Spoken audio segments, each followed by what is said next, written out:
My name's Kevin LaRosa. I'm an aerial coordinator and motion picture stunt pilot. My call sign is K2.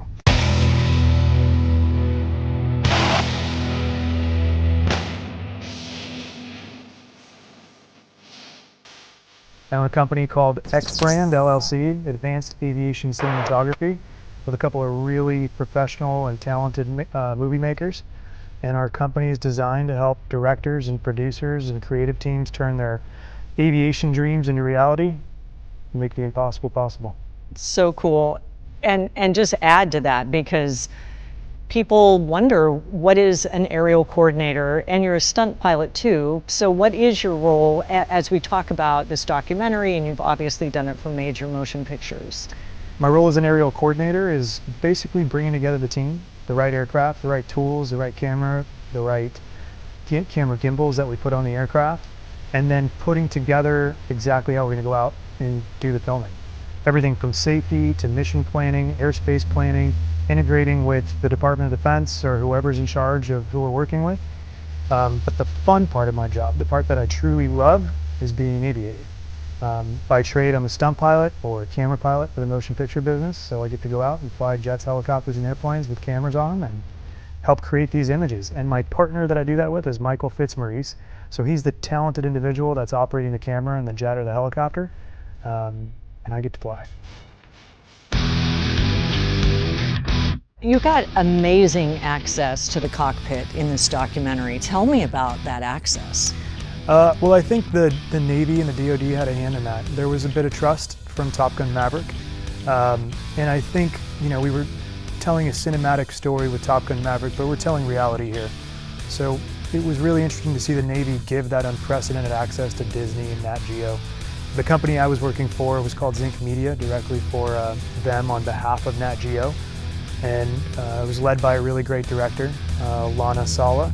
And it was her vision, basically. She wanted these mounted cameras, she wanted aerial photography, she wanted the audience to go for the exact same thrill ride they would have on a Hollywood movie, except this would be real. Tell me about that, because that's different for you. These were real military pilots, and you're telling their real story. Well, it's true, and obviously what we did with Top Gun Maverick was real as well. We had naval aviators flying, and we were out there with the real aircraft. The difference here is we were following naval aviators going through training where the stakes were high. Their lives were at risk, their careers were at risk, they were operating under immense pressure. So being able to tell that story so the public can see it without interfering was really the challenge. We had to respect exactly what was going on because they're under immense stress. Lots of decision making, and they're being scrutinized the entire time. So we integrated in a very creative way where we were able to document this, take pictures, make cinematic magic, if you will, without interfering with what they were doing. You were talking about all the pressure these pilots are under as they're trying to get their wings, but just tell me about the skills of those pilots. I've known a lot of fighter pilots. I'm a civilian, but I've been involved in a lot of motion pictures and TV shows with military aviation. They all share a very common core set of traits. They're all very professional, they're all very predictable. They actually have this sense, they're very humble. And they're very good. And they're always pushing themselves to be the best they can be.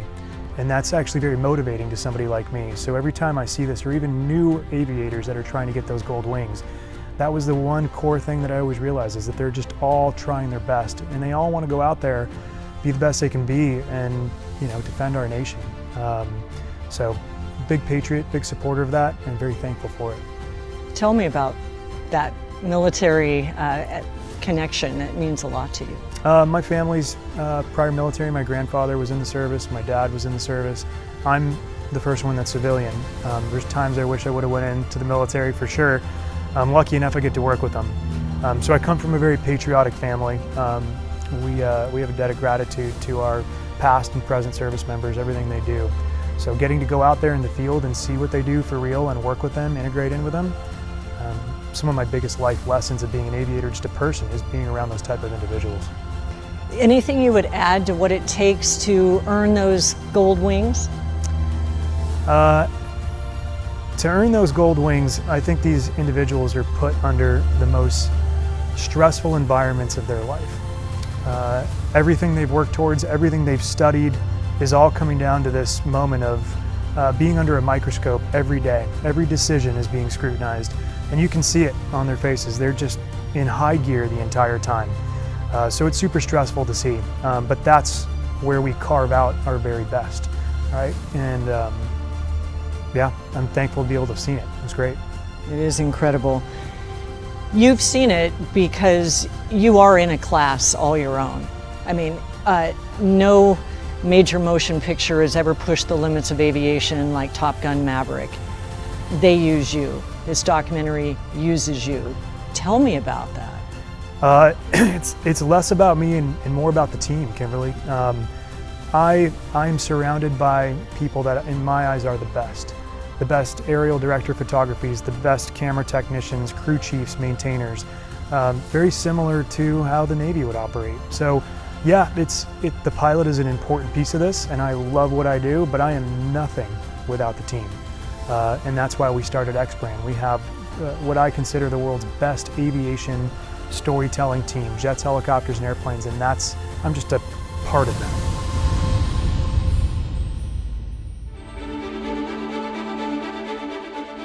You're along for the ride with this whole documentary. I've spoken with Captain Steph Harris, an incredible female pilot. Yeah. You have to just have so many thoughts just witnessing it. To me, incredible pilot. She's an incredible aviator, they all are. Again, to go through the type of rigorous training, stress that they have to go through over and over and over again, I mean, it really tears you down before it builds you back up. But I think that's where people become their best. So, and she's a testament to that. And now, let's right behind us, we're looking at this H-125 Hilo, same type that you filmed with in the documentary. What can this bird do? This is our paintbrush. This is one of my favorite aircraft. It's made by Airbus. It's one of the most powerful, strongest single-engine helicopters around. I love it because it's maneuverable, it's powerful, and it has amazing visibility. So what we do is we put a big bracket on this helicopter, and we put giant gimbals that hold our film cameras. And I'm able to fly our aerial director of photography in here, the gentleman that's operating the camera. We work as a team to put the aircraft in the right place at the right time. This helicopter to me is very surgical, very precise. I'm able to get it into places that typically helicopters wouldn't need to get into. I can put that camera right up in an actor's face or right next to a canopy. And it also gives me the reliability that I'd want if I'm in an environment that's not very forgiving. So this machine right here is our primary tool all over the world. You know, as with anything, including, you know, the Disney and Nat Geo, Top Guns and Next Gen, to tell a perfect aerial story, you need a couple different platforms. You can't just use a helicopter, you can't just use a jet. You gotta use mounted cameras. You have to be in the cockpit. You have to be on the ground sometimes to sell speed. The trick is you need to let the audience kind of understand what's happening in a three-dimensional environment, or else things get very confusing. You also want to sell energy, sell speed. These jets are incredible. They're loud and powerful and fast. But if I'm flying our famous Cinejet that we built for Top Gun Maverick, and I'm right next to somebody doing 350 knots, it's just sitting there in frame. So sometimes we need to put cameras on mountaintops to get those really fast blow-bys, or use a camera helicopter. So on Top Gun's Next Gen, that's one thing Nat Geo let us do very well. They let us bring our Top Gun Maverick camera package, if you will, our methodology, and bring that to this environment so that we can tell the story. How do you want people to view the entire Next Gen documentary? When you say, like, tell the story, what is this story? I want them to focus on those people behind the lens, those naval aviators that are in training. They don't know their future. You know, they're out there, and sometimes they knew the camera was on them. That's got to be really tough. So the story's great. I think some of the aerial photography is really great, but focus on the people, because those people are risking their lives. They're making huge sacrifices to be in a place that benefits us and our country. So just think of that when you watch the film, and that is just one of hundreds of thousands of people that do that every single day.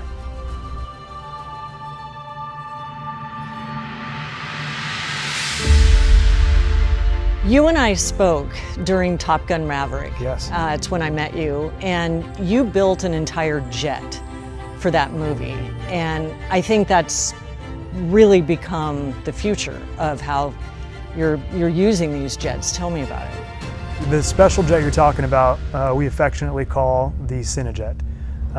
And along with my partners, Patriot Jet Team and X Brand, our company, we put together this jet that was specialty built to go tell an aviation story with dogfighting and maneuvering and pulling G's. There'd never been a jet like that before, and that was the Cinejet.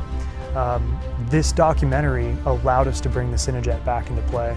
So when you watch the documentary and you see the dogfighting and you see some of those high action shots, that is the Cinejet that was built for Top Gun Maverick out there and doing what it was made to do.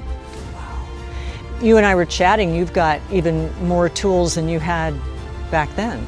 Technology's advancing, and we're trying to stay on top of that. So at X Brand, we now have 3 camera jets. We're getting ready to launch a new one, which we call the Cinejet Mark II, which will have a brand new camera gimbal on it and a much bigger motor. We always got to go faster. As well as the Phenom camera jet, which is another jet I flew on Top Gun Maverick, all new technology, new camera gimbals, more capabilities. And that's kind of the benefit. You know, we can raise the bar as far as how we fly, but seeing technology advance and then integrating that into our aviation platforms to help out our directors, producers, and creative team, that's been really exciting. I bet. When you say fly faster, how fast? So the Mark II is going to be doing 450 knots with the camera gimbal, which is faster than we've been able to go before. I do hear there's another Top Gun coming out. Any word? You know I love working on projects like that, but I got nothing to share right now. All right, I accept that. This is it. This is it. This is the Airbus H-125. Like I said, probably my favorite helicopter to fly in the world.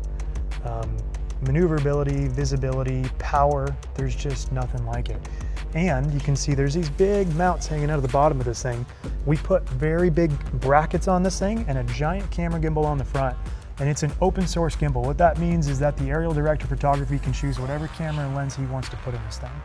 So as technology increases with the lens and the camera, all we're doing is stabilizing it with that big ball that you see on the front of the helicopter. And then I just got to put it in the right place at the right time. Yeah, which that's everything. It's definitely a big part of it. It's beautiful. Yeah, this one's, this is basically exactly like the one we used on Top Gun Next Gen. Yeah, very similar. You can sit in it if you want. Sure. Yeah, so this is the co-pilot side, if you will. You can step on this step and then just throw your leg over, hold onto the seat if you want. Exactly. I'll hop onto the other side, talk you through it. Oh. Welcome to my office. It's not bad. It has its perks. So, kind of talked about visibility, but when I'm flying, you know, visibility is everything. And in the A-Star, you can see out in front of you, just wrap around. This is called an open cabin design. A lot of helicopters have a compartmentalized section for the passengers. This one is one cabin, and you can look all the way around and basically see everything around you. If I'm flying in close proximity to jets or if they're dogfighting, that's exactly what I want. I want to see everything. And then power. Airbus builds this helicopter with a turbo-mecha engine that has tons of power. More than we used to have when we were flying camera helicopters years ago. And it lets us put this thing in environments that you necessarily wouldn't want to be. So it's great. And packed with technology and redundancy, this is just a great platform. So you're able to get this helicopter in places that a lot cannot reach, right? If you're trying to put a camera in the middle of a glacier, if you will, I can go out there and hover 3 feet above the ground, and all of a sudden I'm the camera platform in the middle of nowhere, and it took me a couple minutes to get out there. So a helicopter is very surgical that way, very precise. I can have a jet fly a very specific canyon run, and I can put this thing on either side of that jet and get the helicopter or the camera right into the action.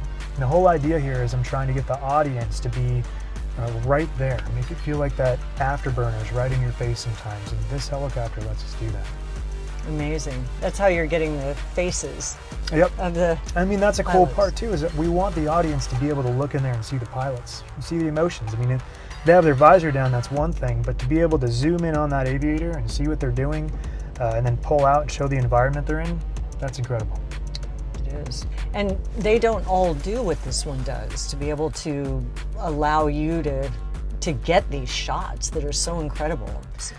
Yeah, I mean, there's other camera helicopter platforms that work well for different things. In my humble opinion, for cinematic flying, motion picture aviation as I call it, this is the tool. You're flying, you're shooting, getting the shots you need, and you have a crew in here with you. I'm doing the flying. In the back, we have our aerial director of photography, either Michael Fitzmaurice or Roger Tonnery, or one of the guys that's part of X Brand, and they're running the camera, and they're also giving me the creative notes. So they're saying, hey Kev, come 10 feet left, or can we push in a little tighter? Because they're looking in the lens. They're actually composing the shot. If you think of me, I'm a glorified dolly driver in the sky. I need to make sure I'm putting them in the right place at the right time. So it's like a well-orchestrated circus in here. We almost have our own language. When you listen to a pilot and an aerial DP talk, when you fly with each other enough, you kind of know what to expect from each other. So it's a fun ballet. And at the same time, I'm the voice on the radio that's kind of telling the other aviators what to do. That looked great, that's a cut, back to 1, I need you to do it again, 10 knots faster, more right bank. So they're listening to my voice and then flying their aircraft according to what they see. So it's really fun. Are there ever times that the person that's that sees the shot tells you, get closer, get in, that you think, all right? That's their job. Their job is to always say closer, lower, faster. At a certain point, self-preservation kicks in and I go, okay guys, we're in. That's when you're dug into the monitor, you can't really tell. It's one of those things you look up and you go, whoa, okay, we're in. So as the aerial coordinator, as I said, safety is the #1 goal. We all got to go home at the end of the night. So, but their job is to push, and they're supposed to.